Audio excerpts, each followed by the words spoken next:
بسم الله الرحمن الرحیم. با عرض سلام و ادب خدمت تمام دوستان نهایت گرامی. بعد از خیلی مدت ها دوباره در چنل یوتیوب هم یک ویدیو اپلود میکنم. این بار آموزش هست که واقعا خیلی عالی هست. خب دوستان همیشه منتظر ازی بودن و من باور دارم که خیلی از یوتیوبرها این ویدیو را ننداختن و یا مگر انداخته باشن طریقه مکمل و بهترشه که به یک شخصیت بگیرم به طور کامل ننداخته. خب شاید فکر کنین که ای چی هست. ای دانلود کردن ویدیوهای اینستاگرام در حافظه موبایلتان هست. باور دارم که خیلی افراد ایره نمیفهمن. خب به خاطر ازی که از اینستاگرام ویدیو را دانلود کنیم یا استوری کسی خوش ما میه و یا هم خب یک کسی ویدیو بندازه ما ازش خوش ما میه، چطور دانلودش کنیم؟ خیلی آسان هست. خب چه قسم؟ ببینین فقط در ظرف 1 دقیقه الا 2 دقیقه شما میتونین تمامی پروسه را یاد بگیرین و کار کنین. خب در قدم نخست اول شما چیکار کنین؟ اینستاگرام که می داشته باشین اینستاگرام را بگیرین. خب من از اینستاگرام لایت استفاده میکنم به خاطر که یکم نسخه سبک هست. یعنی موبایل که هستش سبک می باشه امرش و اینترنت زیاد هم نمیزنه و خیلی عالی کار میده. خب من بازش میکنم.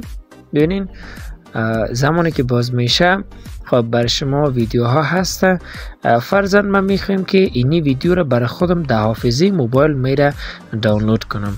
خب طریقه دانلود ازی خیلی آسان هست. فقط شما چی کار میکنین؟ شما اولا میایین در این کنج 3 تا نقطه ای را که میبینین روی این کلیک میکنین. ببینین من روی این کلیک کردم. زمانی که اقسم یک صفحه برای شما آمد شما روی لینک روی این کلیک کنین.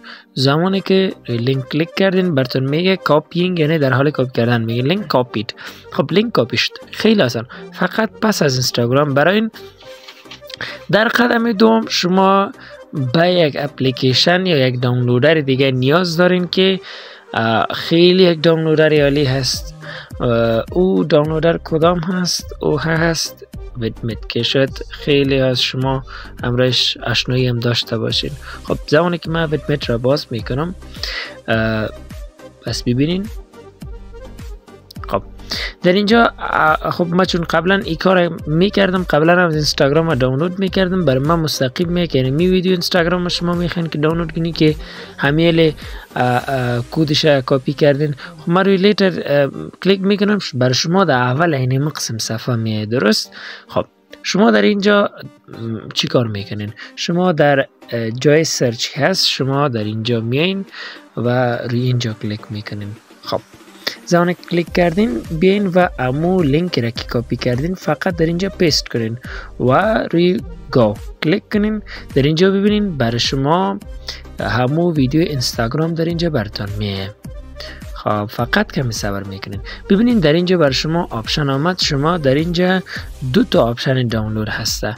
شما روی این یکی کلیک کنین، نه روی دومی. درست است؟ خب روی اولی کلیک کنین برای شما میگه که این ویدیویی که هسته ببینین خیلی یک ویدیوی با البته سایز بزرگ هسته ولی در اینجا در مقابل 6 MB میتونیم در حافظه موبایل خود ما شما این خیلی آسانی و با سایز MP4 و HD ما شما دانلودش کنیم و روی دانلود کلیک میکنین. من روی دانلود کلیک میکنم. فقط کمی صبر کنین. اینجا ببینین که این دانلود میشه. بله در حال دانلود روان هست.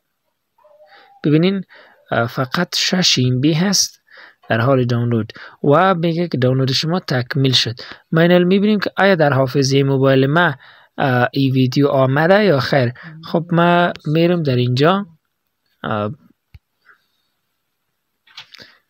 خیلی خوب من میرم. خب در گالری که نیست، من میرم در ویدیو پلیر. در اینجا میبینیم که آیا ویدیو را که من امیلی میخواستم دانلودش کنم آمده یا خیر. ببینین در بخش دانلود برای ما گفته شده که نیو. ببینین امی ویدیویی که در اینستاگرام بود در حافظه موبایل ما آمده. ببینین اینجا میتونم که پلیش کنم و یا برای کسی دیگه همچنان روان کنم. ببینین فقط در طول 1 دقیقه شما میتونین تمام این کار انجام بدین و ازش لذت ببرین.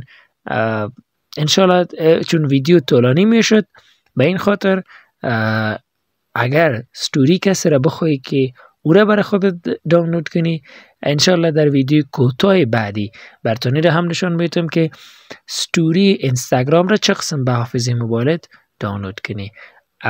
دوستان چنل مرا سابسکرایب کنین همراهتان و لایک هم بتین و ممنون.